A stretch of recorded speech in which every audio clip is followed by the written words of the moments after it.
Hello to all you Scorpios. Hello, welcome to these horoscopes with me, Veerle. And for Scorpios for February 2013, what is going on during the month of February? Well, there's one planet that is really highlighted this month, and it's Neptune. So that's for all of the signs. And for you, it's in a lovely house. There are going to transit 5 planets in your 5th house. In a house of fun, in a house of romance, in a house of creativity, in a house of self-expression, in a house of kids. So a very, very nice month, I think, especially the first 2 weeks of the month. Now let me explain a bit about that Neptune. Neptune is a very slow planet, and it's trining your sign at the moment. It's at the very beginning of Pisces, around 2-3 degrees, and so it's trining actually your sign in Scorpio. So everyone who has a planet in Scorpio between 0 and 5 degrees or an ascendant is really sensing this Neptune energy on a very positive level. And what is Neptune all about? On the positive side, it's about tapping into a higher consciousness, tapping into the energy of unconditional love, tapping into the energy of the idealistic, of the higher self, that you can connect with something that is bigger than you. You belong to a larger system than just your own little world, and so it broadens enormously your life. It enriches it and it broadens your life, and so that's very nice. Of course, every sign and every planet has got, you know, the good side and the bad side.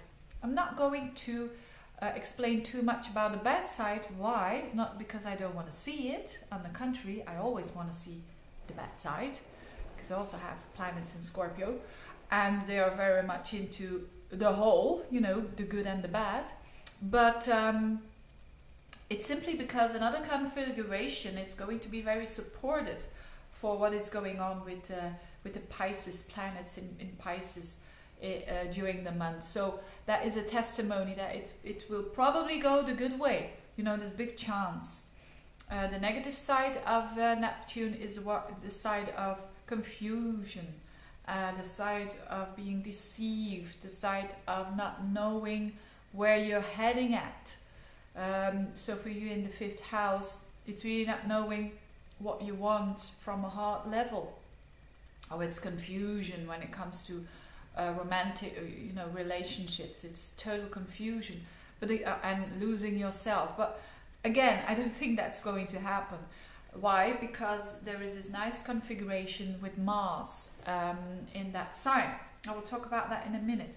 Now, this Neptune is on the background in your 5th house. So what could that mean in general? Neptune in the 5th house could mean that you will have a hobby, or you are going to be expressive in a Neptunian way. So a hobby that has to do with Neptune could be music, it could be water, sports that has to do with water, or it could be having a Neptunian child that is very sensitive and is very broadens your point of view a lot. So these are all good things, and when this Neptune planet gets a hit of a very fast personal planet, it comes into the picture again. And that happens this month, not only with one planet, but with 4 other planets that are going to enter your 5th house of Pisces, and it's going to hit all that Neptune. So that's going to be the case for Mars. The whole month you've got Mars and Pisces in your 5th house. Going to be the case for Mercury, the Sun, and also at the very end, Venus.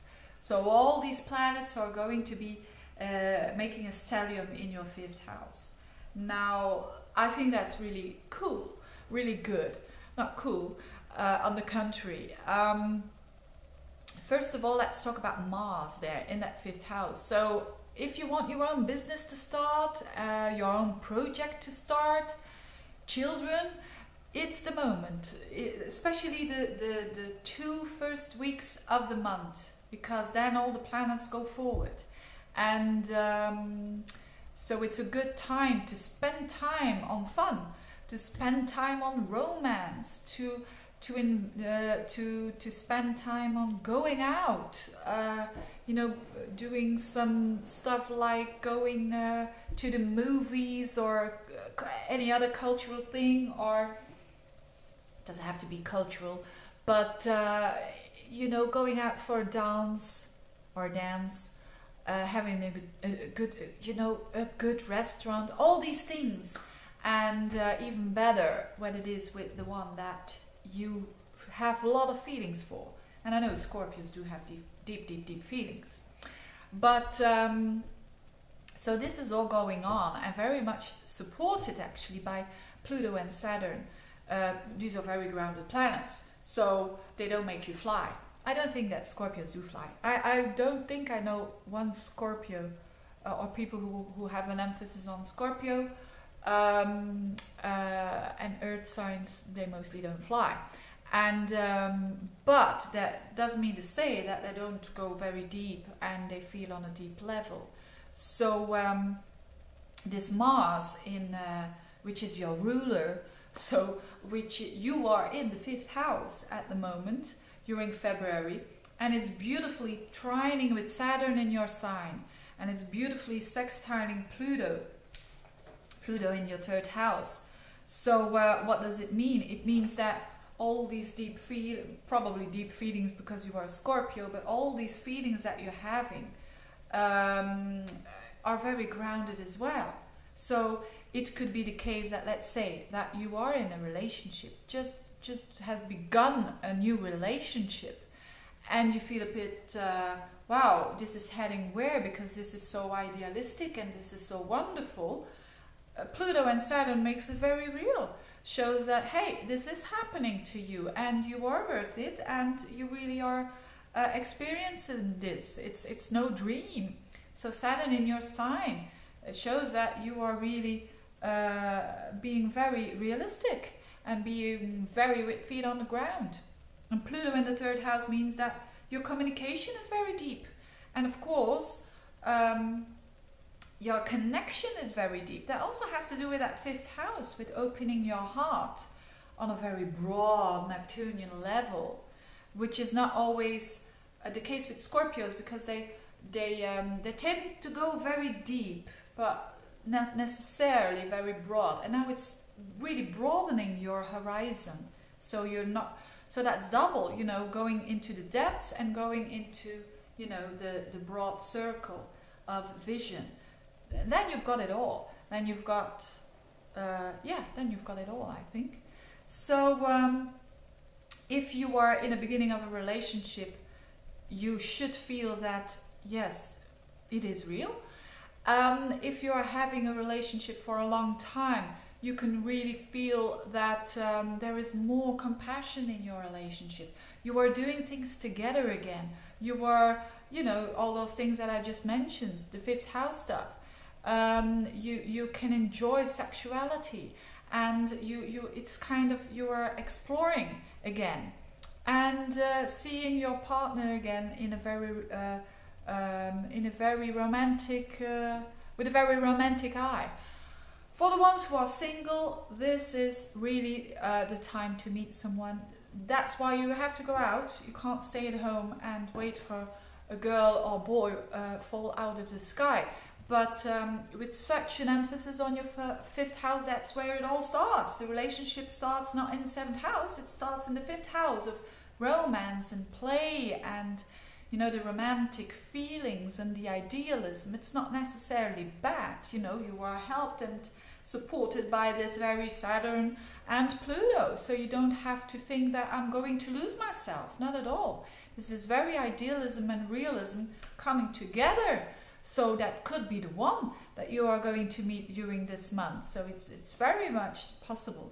And it's even more possible because there is also Venus in Pisces at the very end of the month. So Venus enters Pisces around the 27th and will bump into Neptune. So Venus in Pisces in itself is already all about unconditional love, all about, you know, broadening your view.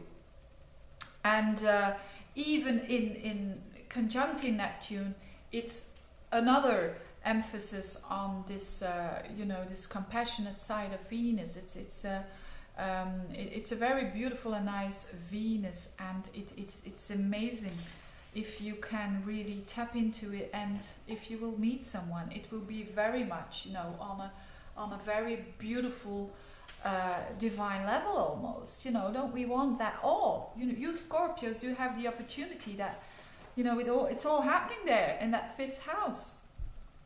Splendid. So and just before that, a couple of days before this Venus enters that 5th house also, so at the very end of the month, there is this full moon in Virgo, and that is your 11th house. So maybe it's going to be a friend, could be a friend, or someone who's really aligned with you, who's yeah, someone you know already. Now, what else is going on? So it's very much the first weeks of the month is very blossoming time, I think. And then it's like going 3-4 steps forward, and then it's a little pause again. And that doesn't mean necessarily wants to be, you know, it's not a negative thing. It's Mercury going retrograde and Saturn going retrograde. But it's important. Mercury around the 24th of the month is going retrograde in that 5th house. So it could mean that, you know, that with all this stuff is going on in your 5th house, you're going to rethink things, and you're going to do things differently, in a different way. Maybe if you're heading a new relationship, you say to yourself, I'm not going to do what I'm used to do, you know, I'm going to change that. Or maybe if you are in a relationship, you know, I'm going to think about what we are going to do together. You know, I want to have more fun, and how am I going to do that, and so on. Then you also have Saturn as from the 19th in your sign going retrograde, which is also about taking one little step backwards just to reflect, and it's upon you. The reflection comes, you know, you are going to think about how you appear to other people. Excuse me. Are you going to appear too strongly upon other people, or you want to change that? So this is going to happen a couple of months, that you thought that you took all the steps already, but just one little touch has to be refined. And I think most Scorpions do like to do everything, to do the whole package, you know. Don't do things hard. You don't like to do things half-heartedly. Is that the expression? So I think that's what is going to happen to you for the month of February. It certainly is an emphasis on your love life, but also as Jupiter has gone forwards as from the very end of January in Gemini. It's also this expansive side when it considers your 8th house. So you really are transforming. And I think Scorpios, it's important for them to every now and then transform completely. They are used to it. And with Jupiter in that 8th house, that is about transformation. So maybe with that new person who will come into your life is going to change your view and to broaden your perspective, but also on a very intimate level, because the 8th house is intimacy. And when you're in a relationship already, that could go broader as well, you know, the intimacy. It doesn't have to be sexuality alone. You know, it's body, mind and soul thing that comes together. That's beautiful. Having said all that, I wish you Scorpios a hell of a month. I wish you Scorpios a very deep but also broad month. Have a good month, you Scorpios, and see you next month. Bye-bye.